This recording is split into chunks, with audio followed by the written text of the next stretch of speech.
Nos museus históricos portugueses, nomeadamente de arqueologia, encontramos diversas coleções estrangeiras com objetos oriundos de Itália, do Egito, mas também de vários pontos de África, da Ásia, da América e da Oceania. Como chegaram a Portugal e quando? Quem os recolheu? Com que objetivo foram deslocados dos seus lugares de origem? Estas são algumas das perguntas que deram origem ao projeto Transmate, que vamos conhecer hoje. Bem-vindos ao Rádio Ciência. A nossa convidada é a doutora Elizabeth Pereira, investigadora do Instituto de História Contemporânea, Grupo de Investigação, História da Ciência, Tecnologia e Ambiente. Bem-vinda ao Rádio Ciência. Qual é o principal foco deste projeto Transmate, apesar de eu já ter trazido aqui alguma informação que está no próprio site do projeto? Bom dia e muito obrigada pelo convite.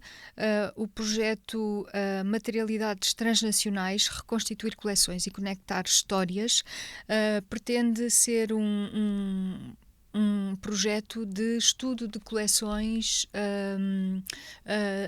internacionais, das coleções com caráter transnacional que existem nos nossos museus. E como referiu, nos nossos museus de arqueologia. E como referiu, essas coleções são coleções que podem ser provenientes de contextos europeus, mas também coleções não europeias. E neste caso, durante o nosso projeto de investigação, que durou 4 anos, nós estudámos ou deparámos-nos com um universo de coleções que nos remetiam sobretudo para a África.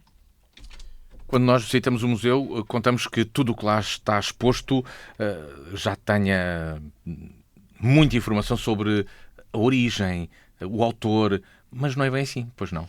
Não é bem assim. E o nosso projeto tinha exatamente esse objetivo, era conhecer os contextos, conhecer quem são os atores associados aos objetos, quem os trouxe, quem os apreendeu, quem os saqueou. Mas isso é um verdadeiro mistério. Sim, esta é uma questão que na altura em que os objetos foram recolhidos e o objetivo das próprias instituições museológicas não se coadunavam muito com este tipo de informação. Portanto, pretendia-se recolher estes objetos como forma de comparação com as coleções nacionais ou europeias que existiam nos museus. Quase uma comparação também das sociedades e das culturas existentes entre o colonizador, vou dizer assim, e um colonizado, por exemplo. Exatamente, tinham esse objetivo, mas também tinham outro objetivo que tinha a ver com o estudo da pré-história, porque se considerava na época, portanto estamos num momento em que prevalece uma visão eurocêntrica e que inferiorizava as comunidades que viviam em África, por exemplo, e considerava-se que trazendo esses objetos nós conseguíamos que estavam trazendo esses objetos dessas sociedades que estavam paradas no tempo, era assim que se assumia na altura, conseguíamos conhecer, compreender melhor os objetos pré-históricos que estávamos a encontrar em diversos sítios arqueológicos. De recordar aqui que a pré-história era uma disciplina recente, estava a consolidar-se na época e a pré-história não tem, como nós sabemos, fontes escritas, portanto precisávamos de comparar os artefactos para entender os modos de vida, as crenças, a organização social destas sociedades pré-históricas, e os arqueólogos comparavam com estes objetos provenientes destas comunidades africanas, mas também asiáticas. E todas as questões que colocou e que foram colocadas neste projeto de investigação não tiveram resposta só de olhar para as peças, naturalmente, porque se não há essa informação, onde é que ela está? Exatamente, foi necessário, portanto, na época não era a agenda, digamos assim, a agenda de investigação das instituições não estava focada nestes aspectos, no historial dos objetos, mas compilar essa informação conta uma nova história, conta a história das pessoas envolvidas na criação das instituições museológicas e complementa até as nossas narrativas sobre a história colonial portuguesa. Como é que nós chegamos a estes elementos? Através do cruzamento das fontes históricas que existem nos museus, portanto recorremos aos inventários das instituições e a toda a documentação associada, nós chamamos-lhe a burocracia institucional, e cruzamos com documentos que existem noutros arquivos nacionais e também com publicações da época. E é com base no cruzamento destes elementos que nós chegamos conseguimos reconstituir biografias de atores desconhecidos e, através dessas biografias, entender de que forma é que os objetos chegaram a Portugal. E de onde é que eles vieram? Maioritariamente da África, foi essa a nossa conclusão. Portanto, nós fizemos o levantamento desta coleção transnacional, criámos uma base de dados onde fomos registando todos os elementos que as fontes históricas nos permitiam aceder e posteriormente colocámos várias questões a essa nossa base de dados, e uma das questões foi de onde vieram estes objetos, e a maioria, praticamente 80% dos objetos destas duas coleções são provenientes de África e das nossas ocupações coloniais, dos territórios que os portugueses ocupavam na época e que constituíam territórios coloniais.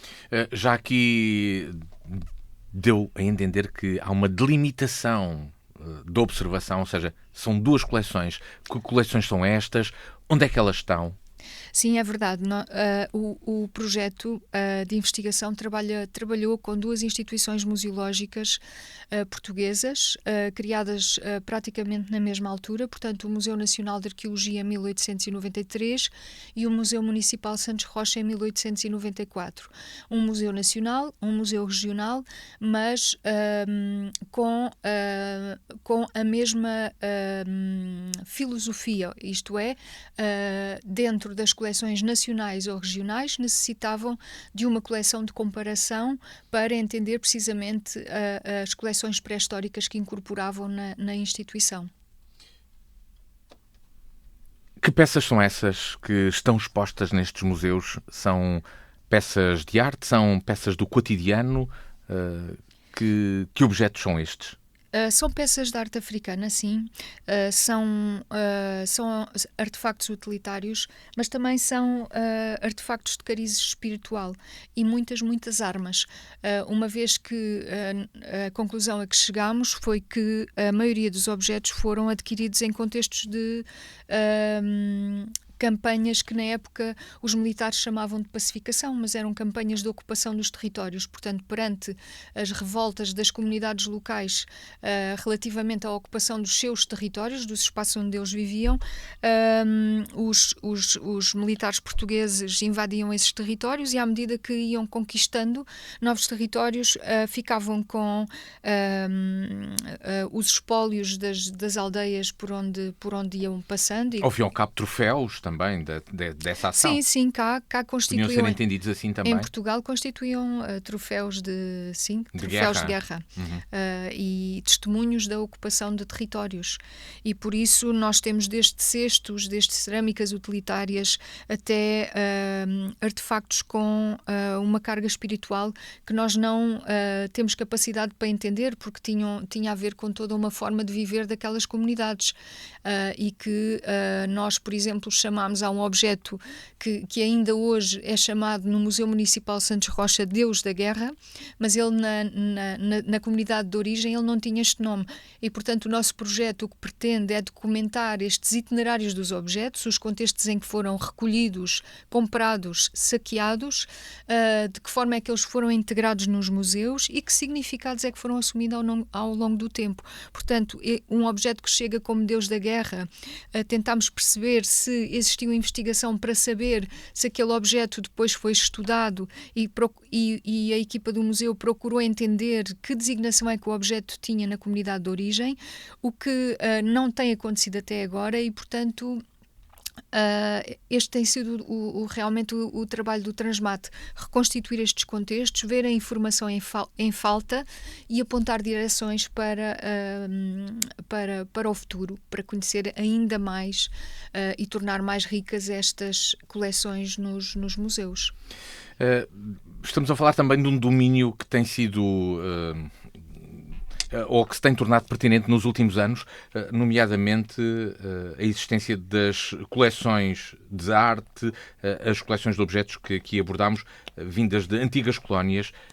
e se estas devem ser restituídas aos seus locais de origem, neste caso aos países agora existentes, que na altura teriam outra configuração política, geopolítica. Que compensações devem existir? É algo que se coloca também à história e aos investigadores, estas questões? Essas questões são colocadas aos investigadores, sobretudo pelos jornalistas, porque sim, há esse debate público e essa é uma questão muito pertinente na sociedade do nosso tempo.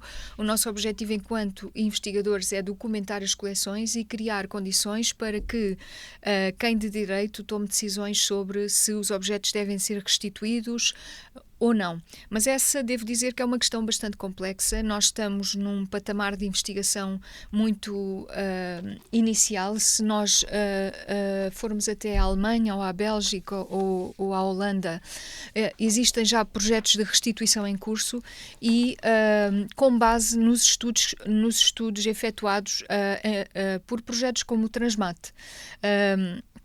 Portanto, este projeto constitui a base para, num futuro, perceber se os objetos devem ou não ser restituídos e, mais do que isso, se as comunidades ou as comunidades de origem, os descendentes destas comunidades de origem dos artefactos, querem ou não os objetos. Porque essa também é uma questão que se deve colocar e, em alguns casos, nós sabemos que há comunidades que não querem os objetos de volta porque isso significa recordar tempos que foram muito marcantes e muito negativos para eles e, portanto, não é a restituição não é um fim em si, mas é uma questão que se deve colocar, claro. E para terminarmos a nossa conversa, que outputs, que saídas existem deste Transmate? O que é que está publicado ou vai ser publicado? Como é que podemos aceder a todo este trabalho? Nós, enquanto projeto científico, nós temos publicações a sair, portanto temos artigos científicos a serem publicados numa revista internacional de História da Ciência, porque o nosso projeto é de História da Ciência. Como é que se produz o conhecimento é a nossa questão, como é que se formam as coleções nos museus. E também o principal output que nós temos neste momento é uma exposição que está patente no Museu Municipal Santos Rocha até outubro deste ano e que se chama Confrontar o Legado Colonial no Museu, onde expusemos algumas das conclusões do nosso projeto sobre as quais gostaria de falar e que têm a ver com como é que estes objetos chegaram até nós. E nesta exposição nós comunicamos essas três principais vias de entrada, que foi através das campanhas militares, através dos administradores coloniais e também através do comércio. Portanto, esta é uma exposição que tem um caráter colaborativo e que apela a metodologias transdisciplinares de investigação. O que é que isto quer dizer? É uma exposição onde nós fizemos... é uma exposição sobre uma exposição. Então, nós temos uma exposição de 2014, uma exposição de etnografia no Museu Municipal Santos Rocha, e o nosso projeto não mexeu em nenhum conteúdo da exposição, apenas acrescentámos informação. E como é que o fizemos? Através de informação colocada nos vidros das vitrines, que informa ao visitante sobre os contextos de proveniência dos objetos, em que condições é que eles chegaram, como é que eram... vistas das comunidades de origem, portanto sempre numa perspectiva eurocêntrica e racista, como era próprio da época, e colocamos também questões aos visitantes para apelarmos à sua intervenção na exposição. Isto porque qualquer visitante que vá à Figueira da Foz e que esteja em contacto com esta mostra poderá intervir escrevendo nos vidros da própria exposição. Este foi um apelo que nós fizemos e, portanto, é uma exposição colaborativa. Queremos que todos deixem o seu feedback, as suas questões, as suas dúvidas, porque aquela exposição é apenas um ponto de partida para nos guiar num trabalho futuro. Muito obrigado, doutora Elizabeth Pereira, investigadora do Grupo de História Contemporânea, onde integra o Grupo de Investigação de História da Ciência, Tecnologia e Ambiente na Universidade de Évora. O Rádio Ciência está assim a chegar ao fim nesta edição. É um programa da DNFM produzido em parceria com a Universidade de Évora, realização de Luís Matias. Está no ar de 2 em 2 semanas, à sexta-feira às 11h30 e às 16h30. Pode seguir o podcast na página dnfm.com ou no YouTube da DNFM, onde pode subscrever e receber uma notificação sempre que existir um novo programa. Até à próxima emissão.